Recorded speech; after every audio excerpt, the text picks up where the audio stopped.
আসসালামু আলাইকুম রহমতুল্লাহি ওয়া বারাকাতুহু। আজ শোনাবো 114 নং সূরা নাস এর শানে নজুল।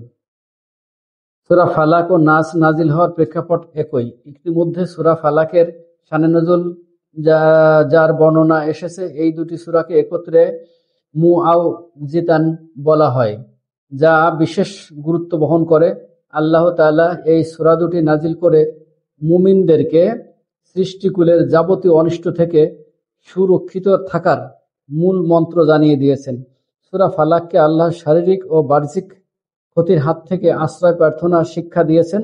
অপরদিকে সূরা নাস মানুষের আত্মার অভ্যন্তরীণ কুমন্ত্রণা থেকে সুরক্ষা দেয়, বিশেষত শয়তানের প্রচারণা থেকে বেঁচে থাকার জন্য আল্লাহর কাছে আশ্রয় চাওয়ার আহ্বান জানায়। এই দুটি সূরা একত্রে একজন মুমিনের বাহ্যিক ও অভ্যন্তরীণ উভয় সুরক্ষা নিশ্চিত করে।